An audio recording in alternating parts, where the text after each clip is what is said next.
Ora, muito bom dia a todos aí em casa, espero que todos estejam bem e sejam bem-vindos a mais uma lição da Escola Bíblica Dominical. Às vezes as lições são um pouco complicadas ou difíceis de dar, mas os tempos que estamos a viver hoje é que são um pouco difíceis. Não propriamente a lição, que seja muito difícil, mas eu creio que é uma lição muito importante para os dias que correm. Uma lição baseada em acontecimentos que sucederam há cerca de 3.200 anos atrás. E o título da nossa lição de hoje é Escolhido. Escolhido. Mas o que é que será que este título tem a ver com a nossa lição de hoje, cuja passagem bíblica se encontra então em Deuteronômio capítulo 30, versículos 1 a 10 e depois 19 e 20. Para os irmãos que estudaram esta lição, o que é que será que isto tem a ver? Escolhido. Mas vamos ver ao longo da lição e particularmente quando adaptarmos isto à situação em que vivemos, os irmãos certamente que hão de ver que este título tem bastante a ver. Ou então, poderia ter um outro título esta lição: Restauração ou Restaurado. Mas vejamos então o que é que significa a palavra escolhido. Escolhido significa, como diz o nosso dicionário, preferido, separado do que é mau ou bom.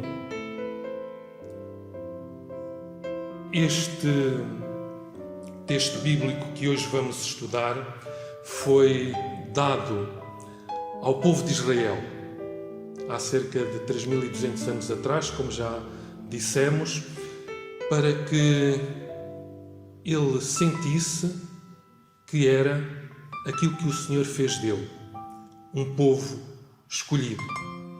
Tal como nós hoje em dia, aqueles que aceitamos Jesus Cristo como Salvador e Senhor da sua vida, hoje também somos um povo escolhido. E para avançar na nossa lição de hoje, vamos então ler a primeira parte, o primeiro texto bíblico, que se encontra então em Deuteronômio capítulo 30, versículos 1 a 5, que nos diz o seguinte: E será que, sobrevindo todas estas coisas, a bênção ou a maldição, que tenho posto diante de ti, e te recordares delas, entre todas as nações, para onde te lançar o Senhor teu Deus, e te converteres ao Senhor teu Deus, e deres ouvidos à sua voz, conforme a tudo o que eu te ordeno hoje, tu e os teus filhos, com todo o teu coração e com toda a tua alma. Então o Senhor teu Deus te fará voltar do teu cativeiro e se apiedará de ti e tornará a juntar-te entre as nações, entre as quais te espalhou o Senhor teu Deus. Ainda que os teus desterrados estejam para a extremidade do céu, desde ali te ajuntará o Senhor teu Deus e te tornará dali. E o Senhor teu Deus te dará a terra que os teus pais possuíram, e a possuirás, e te fará bem, e te multiplicará mais do que aos teus pais. O Senhor abençoe esta porção da sua palavra. Nesta altura, o povo de Israel estava no limite, na fronteira da terra prometida. Ainda não tinha entrado, estava lá perto para entrar, mas já aqui o Senhor antevia algo que possivelmente iria, e nós sabemos hoje, aconteceu mesmo historicamente ao povo de Israel. E se os irmãos tiveram o privilégio de estudar ou de ler os capítulos entre o capítulo 18, que estudámos no domingo passado, e agora este capítulo 30, hão de reparar que o Senhor dá diversas leis, diversas ordenanças ao povo de Israel, mas o capítulo hoje de 30 que estamos a estudar é praticamente que uma consequência, um seguimento dos capítulos 27 e 28, que eu exorto os irmãos vivamente a lerem para terem uma melhor compreensão deste capítulo 30 que hoje estamos a estudar. E a primeira parte da nossa lição tem por título Povo Restaurado. Povo Restaurado. O Senhor, nós vemos aqui que Ele já se antecipa àquilo que o povo de Israel ainda não sabia que ia acontecer, mas o Senhor já sabia. Mas aquilo que o povo de Israel teria que fazer quando se afastasse dos caminhos do Senhor. E nós sabemos que o mundo, não só nos dias de hoje, mas desde há muitos séculos, está afastado dos caminhos do Senhor. Portanto, esta mensagem que foi entregue pelo Senhor há cerca de 3.200 anos atrás, ainda hoje é plenamente válida. E vamos ver então o que é que nos diz o versículo 1. Será que, sobrevindo-te todas estas coisas, a bênção ou a maldição, aquilo que o Senhor referiu nos capítulos 27 e 28 deste livro de Deuteronômio, que tenho posto diante de ti e te recordes delas entre todas as nações? Bem, há muitos anos atrás havia uma marca de película fotográfica, não sei se os jovens ainda hoje se lembram ou sabem o que é uma película fotográfica, mas essa marca tinha como slogan da sua publicidade: para mais tarde recordar. Mas será que era este o desejo do Senhor, que o povo de Israel mais tarde se recordasse disto que Ele aqui está a dizer? Ou será que o Senhor queria que, na verdade, isto não acontecesse e o Senhor estava já a preparar o seu povo, digamos que a vaciná-lo para que esta situação não acontecesse? Então, nós vemos aqui que o Senhor é magnânimo e quer nos preparar para todas as eventuais dificuldades que possam acontecer na nossa vida, como por exemplo estamos a passar nos dias de hoje. Passando ao versículo 2, se esta situação acontecesse, que não era do desejo do Senhor, mas se ela acontecesse, então o Senhor tinha preparado, digamos que um escape, como diz o apóstolo Paulo depois no Novo Testamento, e se te converteres, como diz o versículo 2, ao Senhor teu Deus, e deres ouvido à sua voz, conforme a tudo o que te ordeno hoje, tu e teus filhos, com todo o teu coração e com toda a tua alma. Ora, aquilo que o Senhor nos está aqui a querer chamar a atenção é que Ele queria que, se isto sucedesse ao seu povo de Israel, ou a cada um de nós nos dias de hoje, o povo voltasse para Ele, se lembrasse daquilo que o Senhor dizia e se convertesse de todo o seu coração. É certo que os irmãos já saberão, não sei se os nossos amigos que eventualmente estejam a assistir a esta lição o sabem, mas quando no Velho Testamento é referido o vocábulo coração, não se refere ao coração como nós hoje entendemos no sentido da sede dos sentimentos.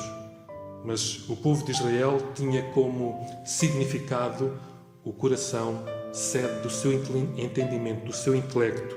E é isto que o Senhor nos está aqui a chamar a atenção, para nós sermos racionais na nossa compreensão, na nossa dedicação ao Senhor. Ele queria que nós fôssemos racionais, e é isto que Ele nos está aqui a chamar a atenção. De todo o teu coração e com toda a tua alma, com todo o nosso espírito. Ele queria que o povo de Israel voltasse para Ele. E o versículo 3 depois diz os resultados que isto produziria no povo de Israel, e o coração do Senhor perdoaria. Então o Senhor teu Deus te fará voltar do teu cativeiro e se apiadará de ti e tornará a juntar-te entre todas as nações entre as quais o Senhor te espalhou. Ou seja, o Senhor é misericordioso, o Senhor é maravilhoso, o Senhor quer o nosso bem, o Senhor ama-nos, e mesmo nos dias de hoje Ele continua a amar-nos, mesmo nesta situação presente em que vivemos. Mas avançando para o versículo 4, nós vemos que, ainda que os teus desterrados estejam para a extremidade do céu, desde ali te ajuntará o Senhor, teu Deus, e te tornará dali. Há uma restauração. Não é um perdão para o povo de Israel ou para nós ficarmos onde estamos, mas para nós voltarmos para junto do Senhor. E também no entendimento do povo de Israel, onde o Senhor mais estava presente.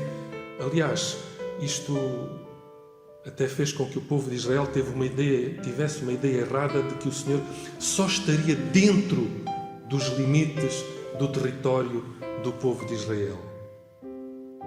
E aquilo que o Senhor quer dizer com esta restauração aqui no versículo 4, para o imaginário do povo de Israel, é que o povo de Israel voltaria de todas as nações onde estaria disperso para aquele pedaço de terra onde ele julgava que ali sim, diretamente sob a proteção do Senhor, ele se encontraria protegido de todas as ameaças, fossem elas espirituais ou terrenas. E aquilo que o Senhor nos está aqui a querer dizer é que Ele quer que nós voltemos para, como diz Jesus no Novo Testamento, para debaixo das suas asas. E aí então passaremos ao versículo 5. Não só para nós ficarmos protegidos debaixo das suas asas, mas para expandirmos o seu reino.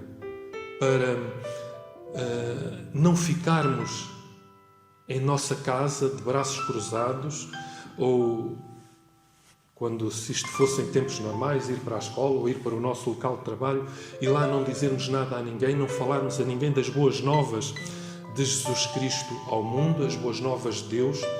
E nestes tempos presentes, elas bem necessárias são para este mundo conturbado, as boas novas de Deus. Nós vemos aqui no versículo 5 que o Senhor teu Deus te trará a terra que os teus pais possuíram e as possuirás, e fará bem e te multiplicará mais do que aos teus pais. A multiplicação das bênçãos do Senhor. É isso que Ele desejava para o povo de Israel naquela altura e deseja para nós também nos dias de hoje. Mas passemos à segunda parte da nossa lição, que se encontra nos versículos 6 a 10 deste capítulo 30 de Deuteronômio, que nos diz o seguinte: E o Senhor teu Deus circundará o teu coração e o coração da tua semente, para amares ao Senhor teu Deus com todo o teu coração e com toda a tua alma, para que vivas. E o Senhor teu Deus porá todas estas maldições sobre os teus inimigos e sobre os teus aborrecedores que te perseguirem. Converter-te-ás, pois, e darás ouvidos à voz do Senhor. Farás todos os seus mandamentos que hoje te ordeno. E o Senhor teu Deus te fará abundar em toda a obra das tuas mãos, no fruto do teu ventre e no fruto dos teus animais e no fruto da tua terra, para bem, porquanto o Senhor tornará a alegrar-se em ti, para bem, como se alegrou nos teus pais. Quando deres ouvidos à voz do Senhor teu Deus, guardando os meus mandamentos e os seus estatutos, escritos neste livro da lei, quando te converteres ao Senhor teu Deus, com todo o teu coração e com toda a tua alma. Corações renovados. O título desta segunda parte da nossa lição de hoje.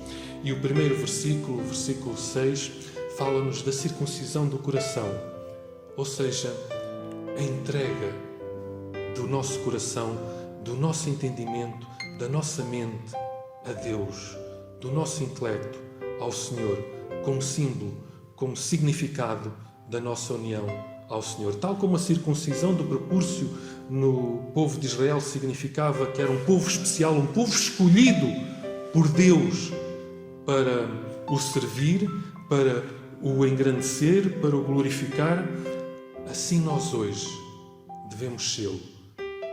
Não será necessário, como naquela altura, a circuncisão do prepúcio, mas a circuncisão do nosso coração, tal como era na altura do nosso entendimento, do nosso intelecto, da nossa racionalidade, tal como o Senhor pediu na altura, também hoje é necessário como símbolo da nossa entrega a Deus.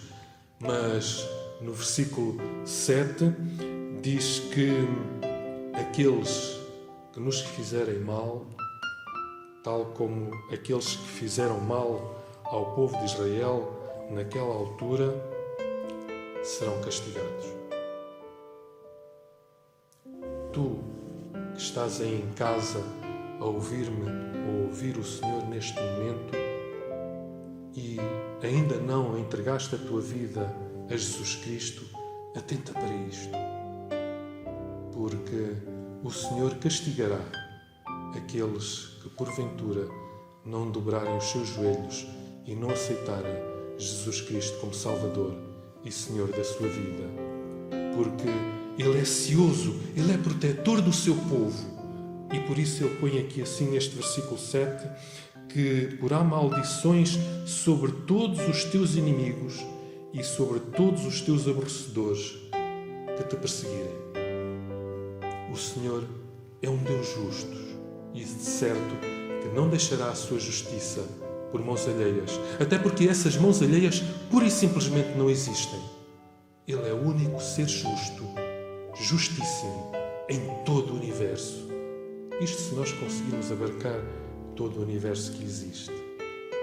Depois, voltando ao povo do Senhor, no versículo 8, Ele diz-nos para nós ouvirmos a sua voz, voltarmos para Ele, honrarmos-lo, glorificarmos-lo com as nossas vidas, com todo o nosso ser, com tudo aquilo que nós temos. Por isso, devemos converter-nos para que as suas bênçãos sobre nós sejam derramadas. Mas para que isto aconteça, como fruto deste arrependimento, como fruto desta conversão, nós devemos, como diz aqui no fim do versículo 8, farás todos os seus mandamentos que hoje te ordeno, ou seja, nós cumprirmos aquilo que o Senhor nos pede. É fácil? Podem ter a certeza absoluta que não será fácil. Mas também podem ter a certeza ainda mais absoluta que não é impossível. Se o Senhor nos deu estes mandamentos, estas ordenanças, certamente que Ele também nos ajudará a cumpri-los, porque nós, pelo nosso próprio esforço, única e simplesmente pelo nosso esforço, não conseguiremos, mas com a sua ajuda, que Ele prometeu ao longo de toda a sua palavra, certamente que iremos conseguir cumpri-los. Depois, no versículo 9, vêm as recompensas daquilo que acontece quando nós cumprimos as suas ordenanças, os seus mandamentos, os seus juízos. E o Senhor teu Deus, como diz o versículo 9, te fará abundar em toda a obra das tuas mãos, no fruto do teu ventre e no fruto dos teus animais e no fruto da tua terra, para bem, porquanto o Senhor tornará a alegrar-se em ti, para bem, como se alegrou nos teus pais. Nós vemos então aqui que o Senhor recompensa aqueles que o seguem, aqueles que dedicam e entregam a sua vida única e exclusivamente a Ele, para a honra e glória do seu nome. Depois, no versículo 10, um reforço daquilo que está no versículo 8. Se os irmãos fizerem uma comparação entre o versículo 8 e o versículo 10, hão de reparar que isto é um reforço, porque o Senhor não quer que nós alguma vez nos esqueçamos. E era essa a ideia que o Senhor estava a dar ao povo de Israel naquela altura. O Senhor não queria que o povo de Israel se esquecesse disto, para que depois não fosse necessário praticar isto que o Senhor aqui diz neste capítulo 30. E então o versículo 10, reforçando, diz: quando deres ouvidos à voz do Senhor, guardando os seus mandamentos e os seus estatutos escritos neste livro da lei, quando te converteres ao Senhor teu Deus, com todo o coração e com toda a tua alma. O Senhor, efetivamente, é maravilhoso, é misericordioso e bondoso. E, ao terminarmos esta segunda parte da nossa lição, diz-nos a nossa revista, e bastante acertadamente, o seguinte: há 3 palavras importantes que se salientam em Deuteronômio 30. Coração, ou seja, aquilo que o Senhor queria dizer como a sede do nosso entendimento, do nosso intelecto, da nossa racionalidade, que está nos versículos 2, 6 e agora neste 10, que acabamos de estudar. Mandamentos, nos versículos 2, 8 e também no 10. Converter, nos versículos 2 e 10. Se o povo de Deus abandonasse os seus pecados, voltasse para o Senhor e seguisse os seus mandamentos, iriam gozar uma vida que só o Senhor pode dar. Deus não tem prazer em disciplinar o seu povo. Um reforço daquilo que temos vindo a dizer, que não é isto aquilo que o Senhor deseja para o seu povo, mas se tal acontecer, existe este escape que o Senhor dá. Então, preparemo-nos todos, ainda mais particularmente no meio desta situação difícil, deste momento difícil em que vivemos nas nossas vidas.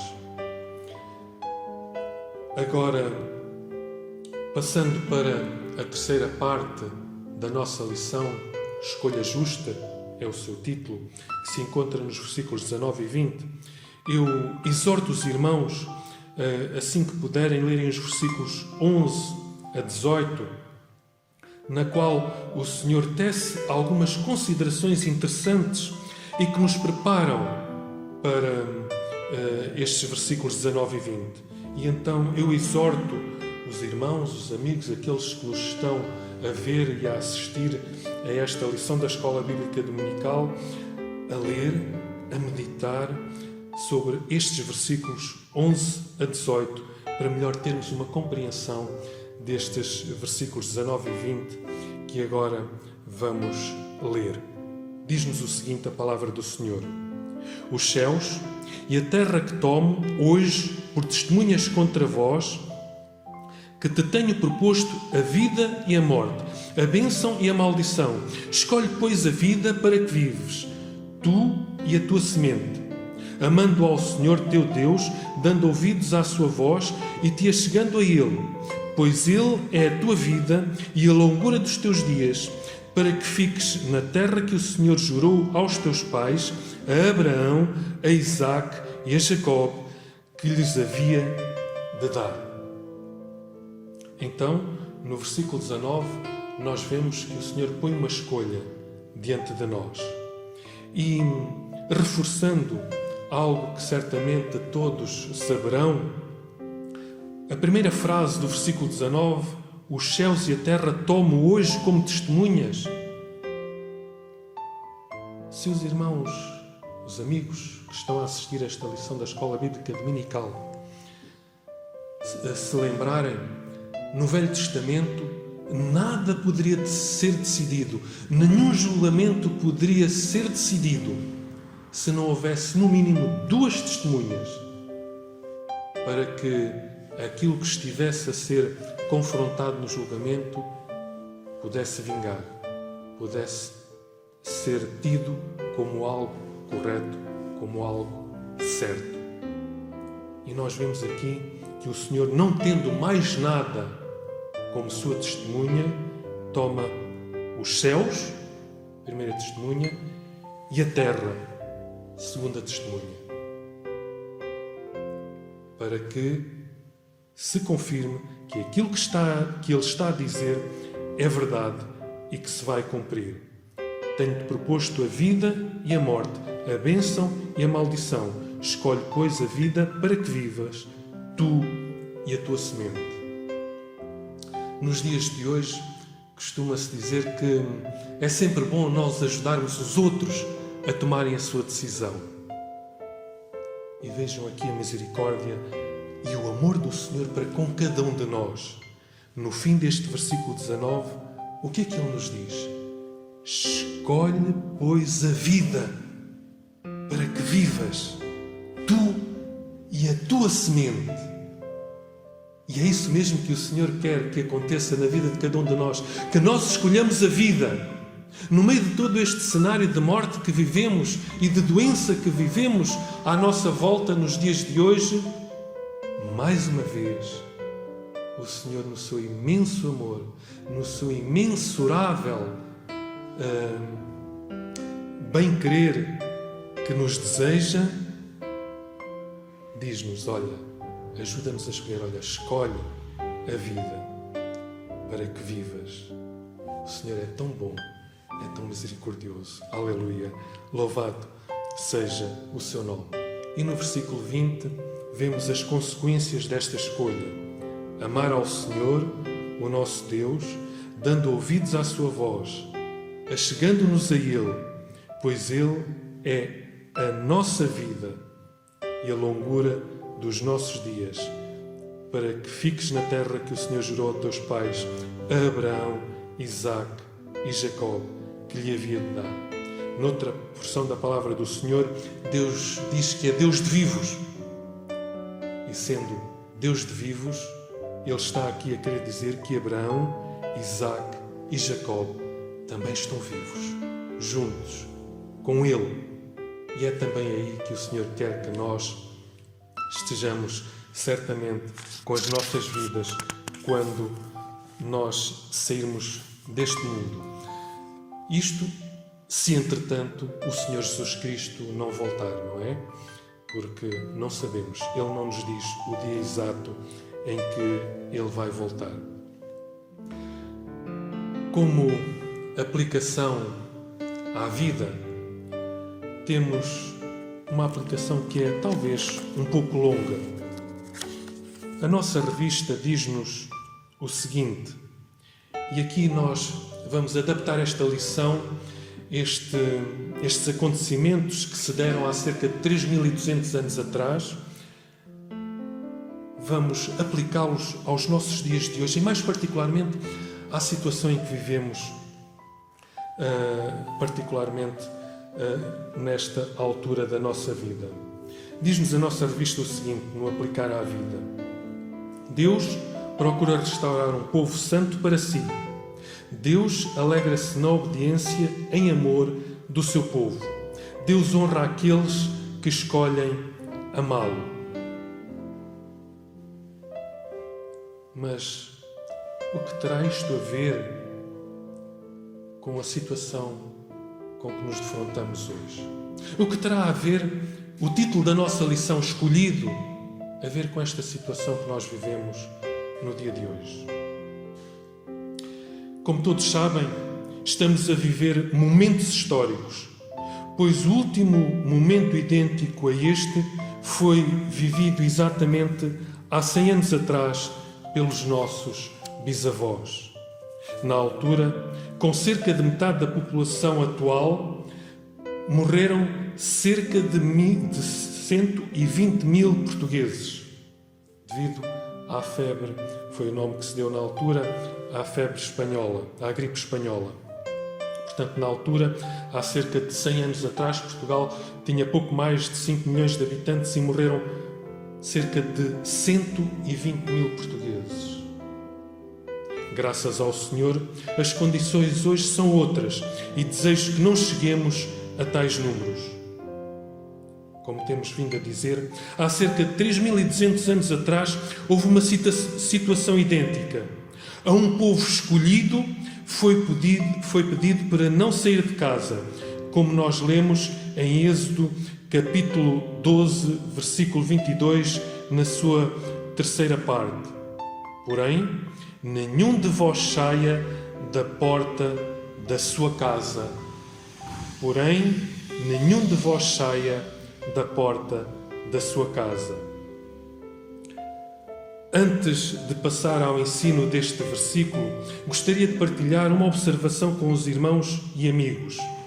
Apesar do mundo ensinar o individualismo, esta situação em que vivemos veio demonstrar que nós precisamos uns dos outros e de nos socializarmos, o que é demonstrado pelos mais diversos desrespeitos ao confinamento que muitas pessoas têm tido. Tudo isto porque Deus nos criou seres sociais e não individualistas. Mas voltemos aos versículos, ou ao versículo, perdão. Tu que tens de sair de casa, foste escolhido, porque tens uma tarefa social importante a fazer. Tu que ficaste em casa, foste escolhido pelo Senhor para não seres contaminado ou para não contaminares quem quer que seja. Aproveita, portanto, este tempo que Deus te dá e que não sabemos se mais alguma vez iremos tê-lo. Então aproveitemos este tempo, ou aproveita este tempo que o Senhor te dá para te dedicares mais à leitura, ao estudo da Palavra do Senhor e à sua meditação, bem como à oração. Que o Senhor assim nos ajude e abençoe. Espero que tenha sido uma boa lição para todos e também queremos convidá-los a daqui a pouco, às 11 horas, estarmos presentes na plataforma do Zoom para debatermos um pouco acerca da lição e também, logo de seguida, o culto que irá ser entregue pelo nosso pastor. Estejamos, portanto, sempre presentes, apesar de não ser aqui no templo, mas nas nossas casas, façamos em conjunto o culto ao nosso Deus. O Senhor assim nos ajude e abençoe. E até para o domingo, que não nos esqueçamos, será domingo de Páscoa.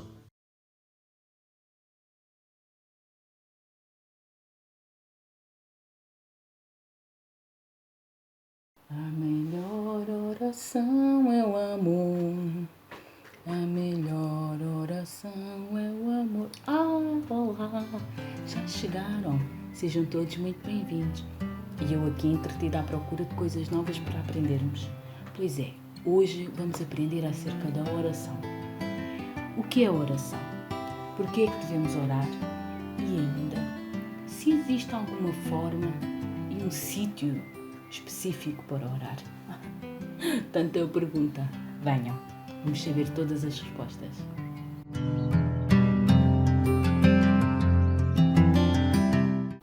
Ora, a oração é uma conversa que temos com Deus, onde falamos dos nossos sentimentos, dos nossos pensamentos, de dúvidas que possamos ter, quando nos sentimos ansiosos e não sabemos o que fazer. Bem, na oração também podemos agradecer, pedir ou louvar ao Senhor. Sim, e sabem que isto da oração, o invocar ao Senhor, já começou lá no tempo do filho de Abraão. Pois é, está lá escrito no livro da Bíblia, Gênesis.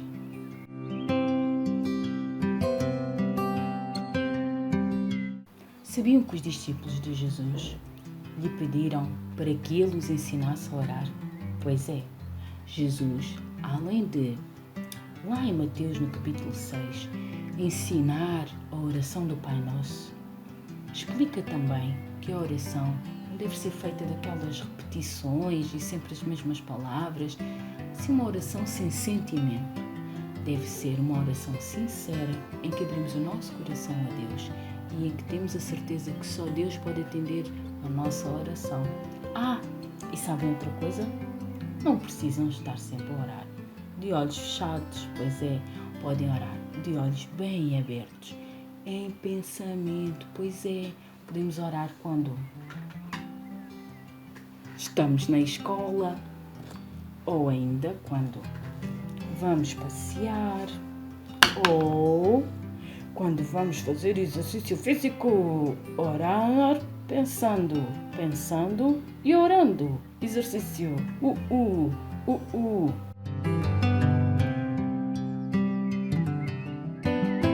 Bem, onde já vos dei algumas dicas na pergunta anterior.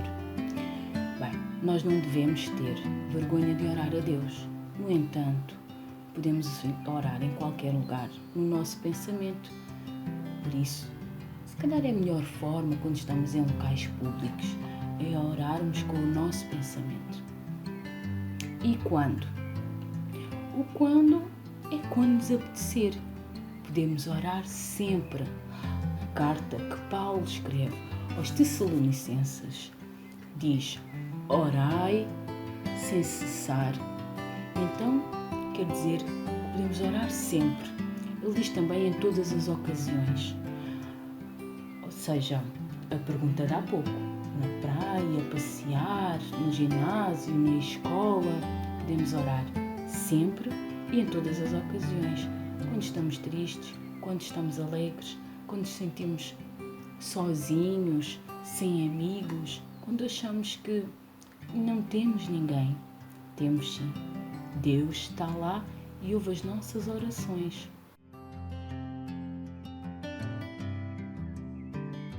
Devemos orar a Deus para nos ajudar a fazer as nossas escolhas e também para nos ajudar a saber esperar pelas coisas acontecerem. Bem, podemos orar quando acordamos, podemos orar quando vamos comer, podemos orar quando vamos deitar. Devemos orar porque, além da oração nos ajudar a manter o relacionamento com Deus, ajuda-nos a entender melhor a vontade de Deus na nossa vida. Deus tem um propósito para ti. Ele conhece-te, ama-te e preocupa-se com a tua vida. Todos nós fazemos, pensamos ou dizemos coisas erradas, que a Bíblia chama de pecado. O resultado do pecado é a morte e separação espiritual de Deus. Mas lá em Romanos, no capítulo 5, versículo 8, temos boas notícias que diz assim: mas Deus prova o seu amor para conosco em Cristo, que morreu por nós, sendo nós ainda pecadores. Uau, que bom! Deus dá-nos uma oportunidade de viver com Ele na eternidade, onde não há mais sofrimento nem tristezas, porque Deus morreu no meu e no teu lugar. Jesus é o único caminho para Deus. Somos salvos quando cremos em Jesus como nosso Salvador. Arrependemos-nos dos nossos pecados e pedimos perdão a Deus. E é aí que vem a oração. Já alguma vez fizeste uma oração a Deus a receber Jesus como o teu Salvador? Não? E queres aprender como é? Então eu vou-te mostrar, depois se quiseres podes repetir. Meu Deus, arrependo-me dos meus pecados e peço-te que me perdoes. Creio que Jesus morreu na cruz por mim e ressuscitou dos mortos. Confio em ti e recebo Jesus como meu Senhor e Salvador. E à minha vida e ajuda-me a fazer a tua vontade. Amém. Foi fácil. Agora fazes essa oração no teu quartinho ou, se quiseres, com a mãe, com o pai, com sinceridade. Abre o teu coração para Deus e Ele perdoa-te. Então, hoje gostaste de aprender acerca da oração? Ainda ficaste com dúvidas? Se ficaste com dúvidas, põe aqui nos comentários que alguém da nossa igreja terá muito gosto em te responder. Bem, ficamos por aqui hoje, sem mais coisas por agora. Enquanto isso, eu vou descobrir mais para a próxima aula. A melhor oração é o amor. A melhor oração é o amor.